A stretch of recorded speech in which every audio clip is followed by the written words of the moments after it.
Call the November 10th, 2021 ABLE board meeting to order. My name is Thomas Causey. I'm the Executive Director of the Retirement System, taking over for the treasurer today.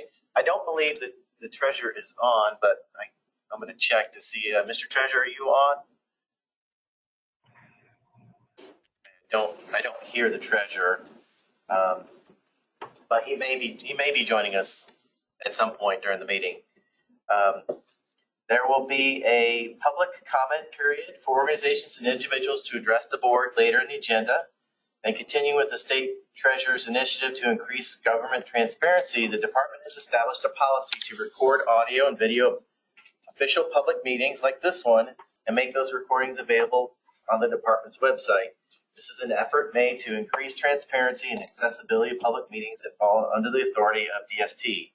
Today's meeting is being recorded under that initiative.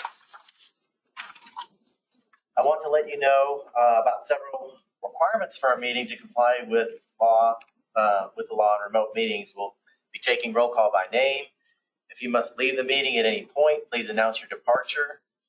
If you return, please announce your return as well. These items will be recorded in the meeting minutes. Likewise, please state your name before speaking. We will take all votes of the board by roll call. And finally, text or other recorded communications between board members during this meeting, even on personal phones, are public records to the extent that they concern the meeting. And so, having said all that, I'll have the secretary take the roll. Okay. We have Catherine Boskin. I'm here. Melinda Plew. Melinda.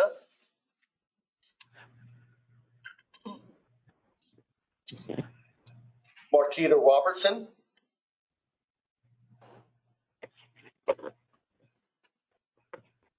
Marquita Robertson.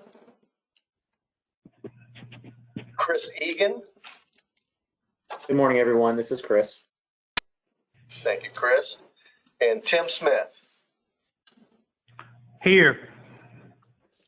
Let me circle back. Melinda, can you hear us? It looks like you're on the WebEx, but we were unable to hear you.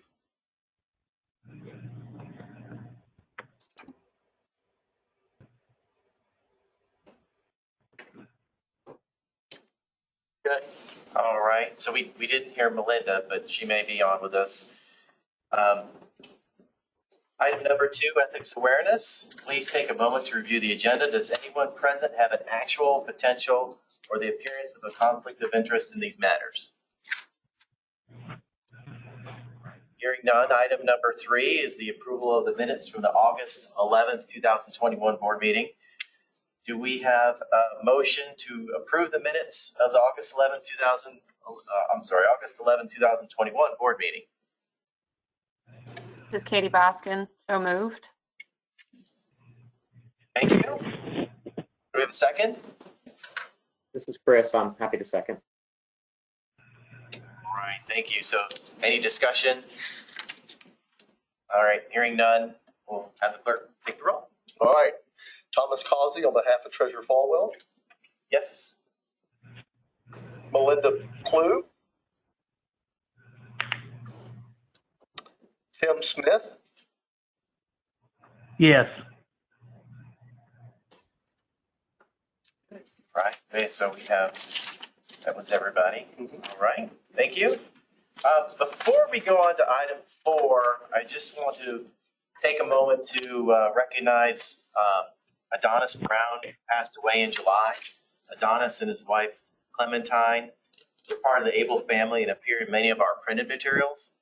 Adonis was a strong advocate of independent living for persons with disability and supported a wide variety of nonprofit organizations as a board member, not only in North Carolina, but across the U.S., including being a board member of the ARC of North Carolina. Adonis will be greatly missed, and we wanted to share that with you, those of you who didn't know, and I don't know if we have any board members that knew Adonis or had anything they wanted to add. I'll open that up if anyone has anything. This is Chris. I knew Adonis quite well. He and I served on the ARC Board of Directors together, and He was also one of my council members when I was the executive director for the North Carolina Council on Developmental Disabilities. Such a strong advocate, very gentle, kind, but persistent. And a big aspect of his advocacy was around employment, but also education and avenues to gain assets. And I think he was just such a great, strong advocate, great friend, and really a great representative for people with disabilities to continue to change the notion of equity and opportunity and contribution and high expectations. Thank you. Thank you so much for those kind words. That's appreciated. Anyone else? All right. All right. Moving on to number 4. The item number 4.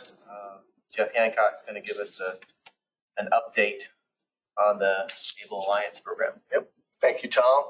So as we had mentioned in previous board meetings, the National Able Alliance has awarded a census to contract, and they're currently in the final stages of negotiations and trying to get that master agreement signed. While we, as the Alliance, had hoped that we would have that signed by now, and each member state would have had their implementation agreement in place by now. We do not. And so as a result, the state of Illinois has signed a contract extension, extending the current contract through January 31st, 2022. The North Carolina implementation agreement is coterminous with the master agreement with the state of Illinois. And so as a result, our agreement has been extended as well. Once the master agreement is signed and we get our implementation agreement in order, we will be looking to hold a special board meeting, likely in early January, in order for the board to review and approve the execution of our implementation agreement. Let me pause there and see if there are any questions about the contract at this point. Right. Any questions for Jeff? One other thing I'd like to mention, if there's no question on the contract, in the final Treasury regulations, they allow an able account owner or their legal representative to assign a successor designated beneficiary. The National Able Alliance Working Group is working with the census as the program manager to operationalize that ability for account owners to name that. As a result, North Carolina will allow for the appointment of a successor designated beneficiary to be a sibling, and that's whether they're blood or by adoption, and that's brother, sister, stepbrother, stepsister, half brother, or half sister. And in addition to that, an account owner may be able to designate an able eligible designee who is not a sibling. And in that latter case, there may be a penalty for that account balance transfer. But just wanted to make the board aware that that's the option that we've chosen in terms of what our program will allow. Any questions about the designated beneficiary?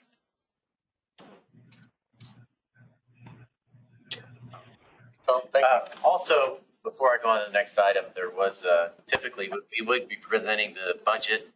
However, with no budget passed by the General Assembly, we don't have that today. I guess we'd have it at the next board meeting for approval. So if we have a budget to present, so that would be our goal, but no budget to present today for the board to review. So item number 5, we have one of our, have to look around the room, one of our newest employees, Zora. She's presenting for the first time on a communications update. So did we had a chance to introduce you to the board? I'm trying to. Chris introduced me at the last meeting. Okay. Thank you for that, Tom. So good morning, everyone. My name is Zora Falkowski, and I'm just going to give a high-level overview of our communication and outreach efforts for the NC-ABLE program over the last quarter. So we had a lot of really great activity over the last quarter. Things like celebrating National Disability Employment Awareness Month, as well as an increase in our outreach and social media efforts. And here I want to take time to specially thank the treasurer for his time and foresight to turn National Disability Employment Awareness Month not into a one and done event, but a campaign to help promote NC-ABLE program and bringing disabled people back into the workforce. And that's something that continues its momentum even to today. I also want to thank one of our board members, Melinda Plew, who through her work with the ARC of NC, connected us with different NC-ABLE account members for media opportunities.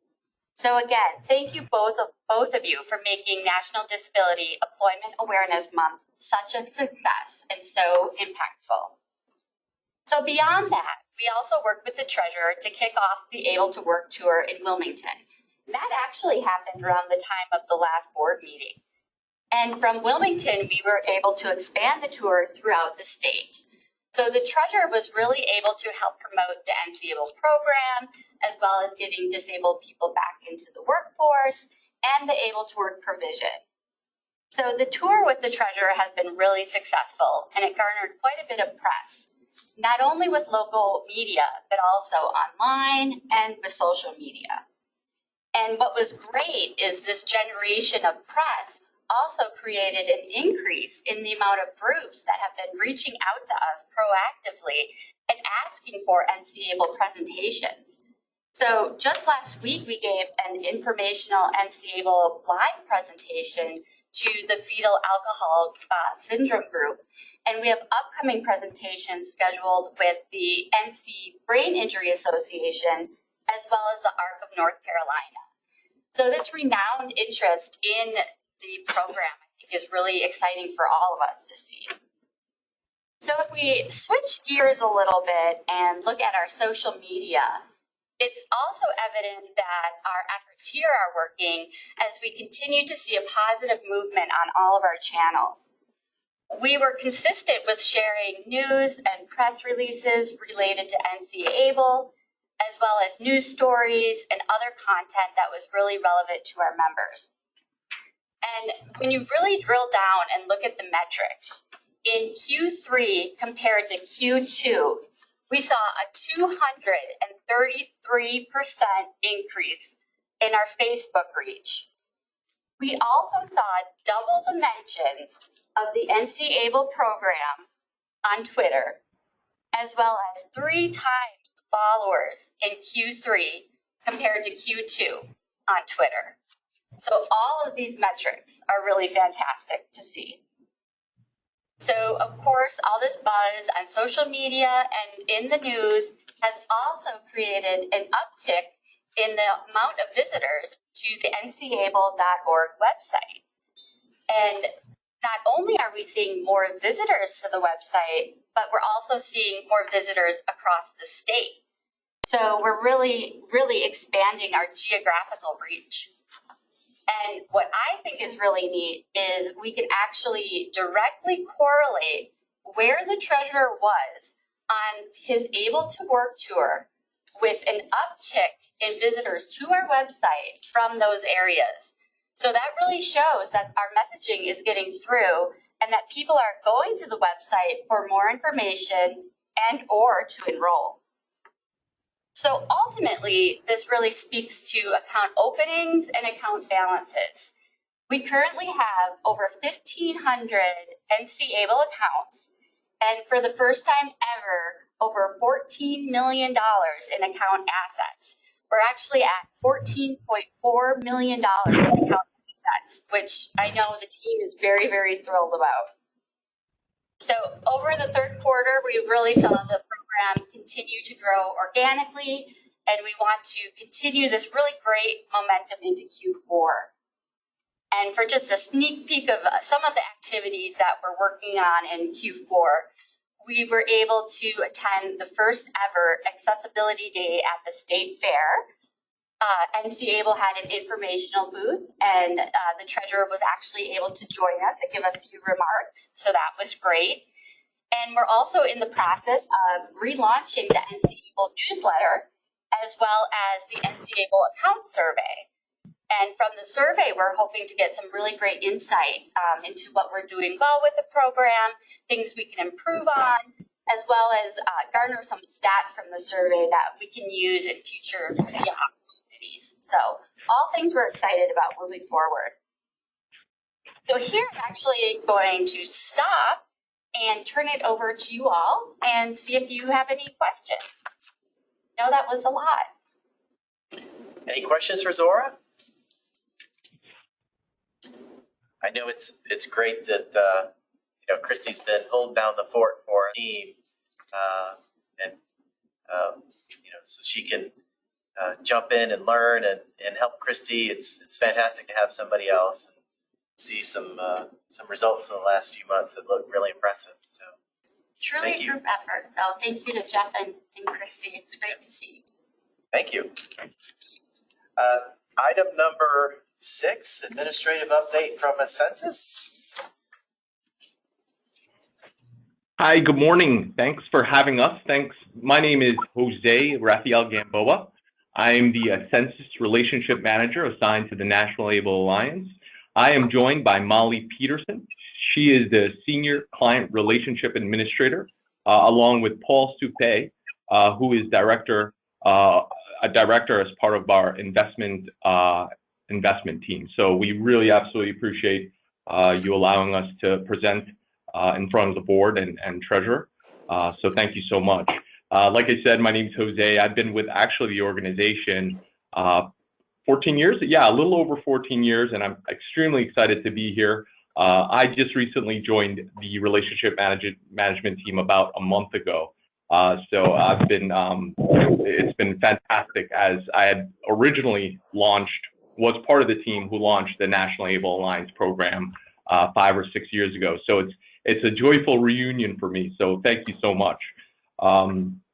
Before we walk in through the deck, Molly Peterson is going to go through the plan-specific information. I just wanted to provide some high-level updates of what we're currently working on.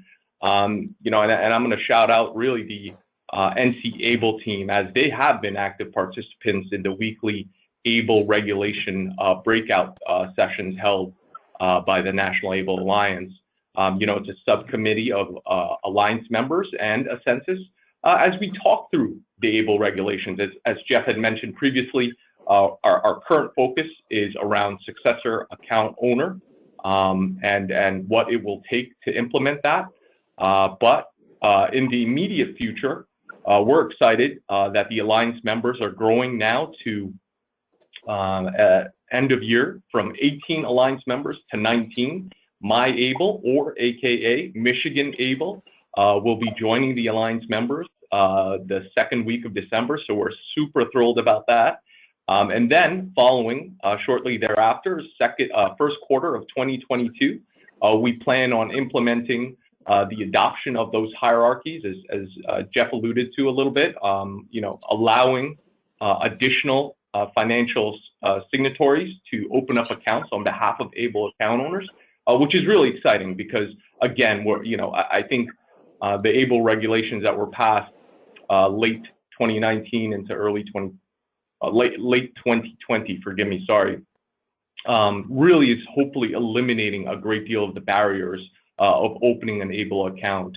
So along with adoption of the hierarchy model, we're also looking to essentially build functionality to lift the documentation requirement based where you land on that hierarchy. So we're really excited. Exciting things are happening in the pipeline. We're super thrilled of NC Able's really engagement, as they had been one of the original Alliance members. So there's a rich history there of collaboration, and to be able to really pull from the NC Able team and their knowledge and their information and what they're hearing has been extremely valuable to us and the Alliance members. So before I continue and pass it on to Molly Peterson, were there any questions? Tom, Yes. this is the treasurer. I just want to thank the staff and all the board members and vendors for being there today. I'm going to be in and out of the meeting, but just want to thank you, especially Christy and others, for all the work we did last month on National Developmental Disability Employment Awareness Month. So, and try to tick and tie all that back into ABLE. So, thank you for chairing the meeting, and I'll be in listen-only mode. Thank you. Thank you, Mr. Treasurer. All right. Yeah. Did you say, Jose, Molly's next? Yes, sir. Please. Okay. Molly, you have.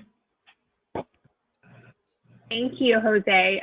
Good morning. As Jose said, my name is Molly Peterson, and I am the Senior Relationship Administrator for the National ABLE Alliance. It's an absolute pleasure to present these North Carolina ABLE quarterly metrics to you all today. So let me know if I need to slow down or take a pause at any point, and feel free to ask any questions as I'm walking through the presentation. Overall, you will see there has been some strong growth in North Carolina ABLE assets since this time last year. As we look at this first slide, you will find the total dollars have risen from around $8 million to $13.6 million since September of last year. This equates to an increase of about 65%. Since our last quarterly meeting, we are sitting at about a 5% increase in those assets, which are really probably driven mainly by organic program growth this past quarter, as well as strong market activity.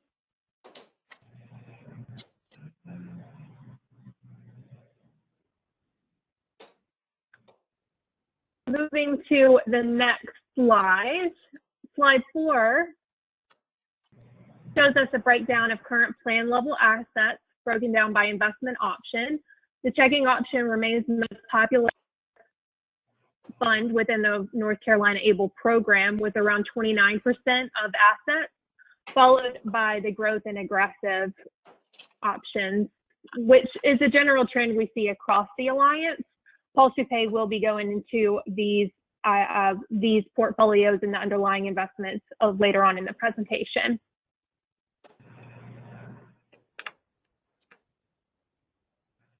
Next slide, we're moving on to North Carolina ABLE contributions by month. You'll see a 24% spike in those contributions in April. I know we saw this last quarter, but again, that coincides with those stimulus payments we saw. Another notable call out is the 38% increase in those total contributions coming into the program in comparison to September of last year. So we're really excited to see such a large amount of contribution dollars starting to come in and continually increasing.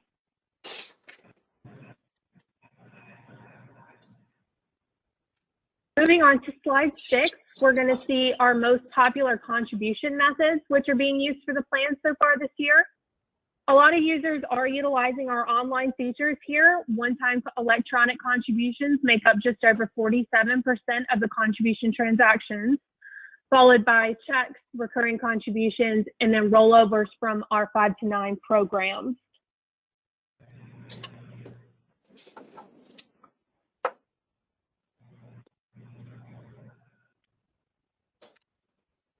Moving to slide 7, we're going to get into the North Carolina ABLE account metrics. This slide shows the new accounts so far this year broken down by month. As of September 30th, the plan is sitting at 1,443 total open accounts, with around 433 new account openings so far this year. Total new account openings have grown by about 26% since this time last year. And then account openings last quarter remained roughly the same, with an average of 47 account openings each month.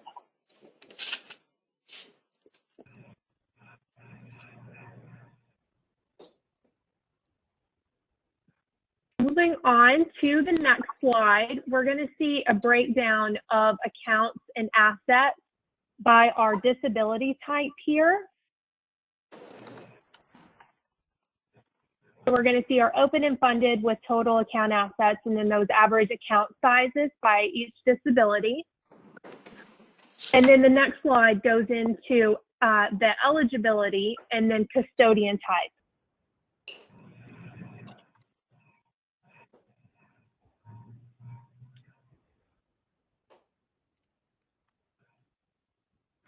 On slide 10, we're going to see some numbers behind account closures within North Carolina Able.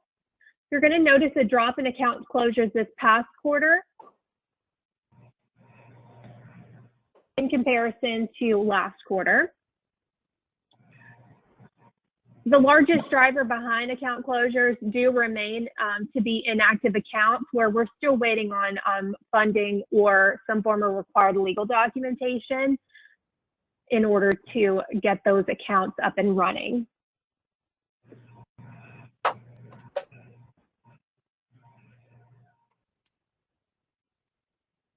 And then finally, the last slide is a list of all of the asset rankings among the Alliance by plan. North Carolina falls within the top 5. This is a trend we've seen for the past few quarters.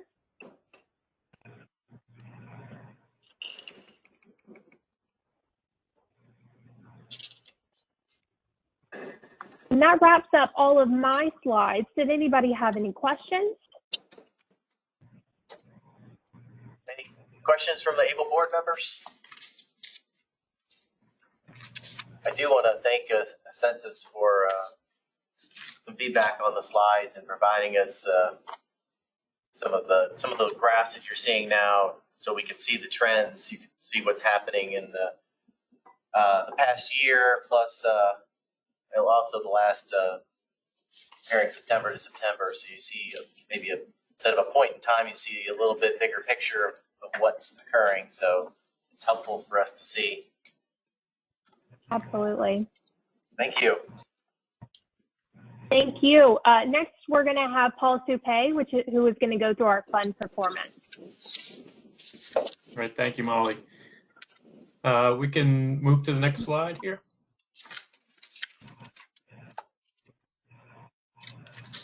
So here is the fund performance for North Carolina Able. So what we see here is basically, I'm going to do a little bit of comparison to what we have with National Able overall. North Carolina Able has a little over 13.6 million in assets, which overall is about 65% growth year over year from last year, and about, as Molly said, about 5% more than what we had last quarter. So this is a little bit smaller growth than what National Able had overall as a plan. Year over year, National Able had about 70% growth year over year, and 5%, just kind of in line with National Able as a 6.6% growth for the quarter with National Able. So a little bit less, a little bit smaller growth trend that you see there. But what we do, and some of that is for the quarter, is a more stable market or so, but not much growth within the quarter. So we had a pretty flat market equity-wise and fixed income-wise. And so you didn't see the kind of market growth where you see a little bit more contributions on the National Able as a whole side within the plan. So we did have a kind of stronger equity growth within the July and August months, but within interest rates kind of rising within September, that kind of brought the equity markets down by about 4 or 5%, kind of hurting market. Since that point, we've seen kind of a pullback in that amount. And so with with North Carolina Able, we did see a little bit pull back more. So with that growth amount in comparison, the markets have gone up since within this quarter. So markets are hitting kind of all-time highs within October, even though the interest rates continue to climb and inflation continues to be a worry. Overall, the 1 year we have seen tremendous growth within the marketplace. We have 28% returns for the aggressive, almost 24% returns for the moderately aggressive, and we see more of the national North Carolina able assets within those kind of top three portfolios. So we see about 46% of the assets in North Carolina able within those portfolios, comparably to the national able, where we only see about 40% within that area. So we see a little bit more aggressive positioning for North Carolina able. So that overall, so generally that is a good sign that it's longer term growth that we see, or longer term investing that we see from the North Carolina able participants. So hopefully that's less people taking money out. And overall, we assume this is kind of a conservative plan overall, with people taking money out for day-to-day or week-to-week or month-to-month type of withdrawals for participants. It's a little bit different than what you'll see in kind of a college savings or a retirement plan. So we generally see more conservative investments here. But we see it is kind of a good trend that this is a little bit more longer term. By the end of the year, we'll see a 5-year track record for North Carolina able. So we'll kind of have that last, or that 5-year column filled in. Any questions on the performance of any of the portfolios? Any questions for Paul? The next slides are the underlying performance slides. So what we see here is the kind of equity slides of the underperforming, the underlying Vanguard total stock. Vanguard Institutional Index Fund is a large cap index. So when interest rates rise, we tend to see large caps outperform the small and mid caps, which is what we see here. The Vanguard extended market represents the mid and small cap, so we see that outperforming over the 3-month period. And we also see that outperforming over the long term or so, 3 and 5 years. The mid cap, the small and mid caps outperformed on the shorter term with the rebound from COVID and the vaccine rollout happening in the late 2020. So we saw a bigger rebound for the small caps, and that boosted up the 1-year numbers there. The international is broken up between the MSCI EFA, which is the developed markets, and the emerging markets, which is the Schwab emerging market. So what we see there is the interest rates are going to hurt those emerging markets a little bit more. So in the short term, we've seen the emerging markets hurt within the quarterly numbers in comparison to the developed markets. This has kind of been the opposite than what we saw over the last, over the longer term, the 3 years and the 3 years and the 5-year numbers. So it's good to have that diversification between the markets within the portfolio. So that's why we have kind of a dedicated position to both the developed markets and the emerging markets.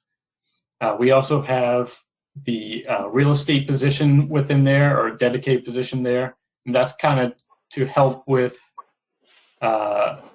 inflation or so. It's good to have kind of a real asset type of fund within the equity space. So as inflation rises, as inflation rises, it's good to have that kind of real asset position. So real estate basically, it helps to kind of stabilize overall equity returns. So we've seen the real estate kind of rebound from what we saw from the earlier 2020 when the markets went down and everyone had to kind of work from home. Any questions on the underlying equities? If not, we can go to the fixed income side. So it's been pretty flat for the fixed income. It's been pretty flat for both the U.S. fixed income and the international fixed income. Overall, we've seen it, the international bonds have a little bit slower return for the 1 year, but basically they've been pretty flat overall. Over the longer term, it's been helpful to have a dedicated space to international bonds within that position. We are able to kind of allocate to that position. We're actually looking at the new allocations currently with kind of the Illinois team right now. We're going through what we would like to put for kind of the next 5 years. We're because this is basically, we tried to look at it in a longer term view so we can allocate to different sectors. We're looking at also kind of adding other sectors to it. We're doing some allocation studies right now.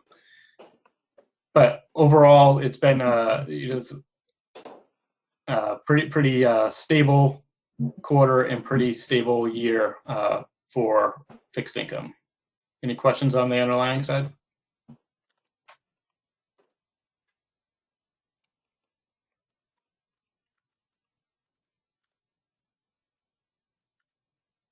If not, we can move back to, is it Jose that will take over again? Thanks, Paul. That completes the presentation from Ascensus. Before we pass it on to the next agenda item, are there any other questions in the data that we presented or? Yeah, there was a lot of data from Ascensus for Jose, Molly, and Paul. Any questions from board members for any of them on the report?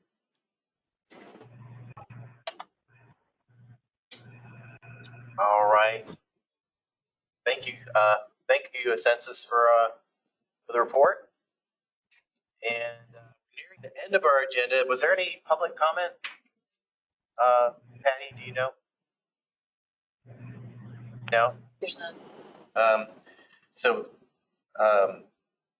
Not hearing any public comments. Do we have any comments from board members?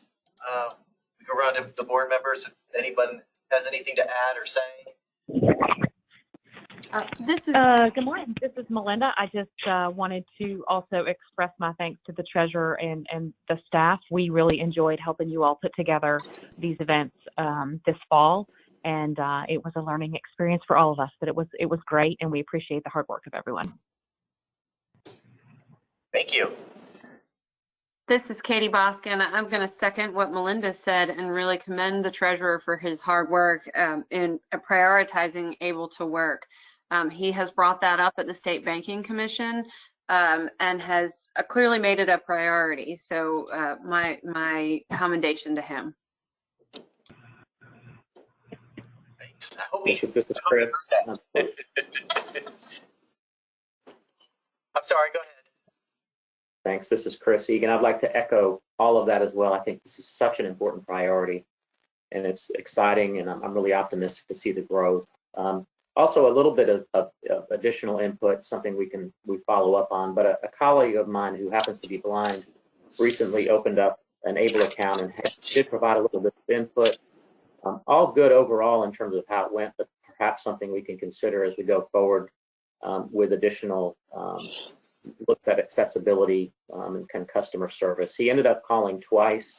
He'd say his experience was neutral, but he was successful in opening it. But he did make the comment that for someone who's more of a novice when it comes to investments, might need more help. And it gave me some, so it caused me to think a little bit about some of our callers. If they don't have much experience or perhaps have a disability and might need a little bit of extra help and a little bit of extra patience, not suggesting that wasn't there, but it'd be interesting to know kind of how we're retraining and training and making sure that it may take a little bit of extra patience and slowing down in some cases if needed for some folks. But he was successful. And he'd say his impressions were it was sort of a neutral on that. And then in terms of the application process, again, this is someone who is blind. It did require him having a sighted person by his side. So security key is visual. So that would cause problems from a login standpoint for someone who needs to be able to visually see the key. And some of the fields weren't indicated, probably using a screen reader would be my guess. I'll have to dig into this a little bit more. And perhaps check the field labels to be sure they're properly labeled. And he said it took him closer to 30 minutes to complete versus the 15 minutes that it typically might. So again, that's successful, I see. I think this is constructive input, not criticisms, but opportunities for ongoing quality improvement. And I can swing back around and work with staff on this. And also, sure, at some point, he'd even be willing to come and discuss his experience if we would like to invite him to do so. That was it. Thank you. Thank you for that, Chris. Yeah, that's good feedback. We like to hear that so we can make improvements. That's good. Any other board members with comment? All right. We're at the end. The date of our next meeting is Wednesday, February 9th, 2022, which I can't believe it's going to be 2022, at 9:30 a.m. And I'd like to adjourn the meeting in honor of Adonis Brown. If I have a motion from one of the board members. I'd be happy, this is Chris, to make that motion. And a second? This is Katie Boskin. I will second. Right. Thank you. And we'll take the roll. All right. Tom Causey on behalf of Treasurer Falwell. Yes. Melinda Plew. Yes. Marquita Robertson. Yes. And Tim Smith. Yes. All right. Thanks everyone for the meeting, and thanks for all our participants and the staff. And we'll see you in February. Have a great day. Thank you. Thanks, everyone.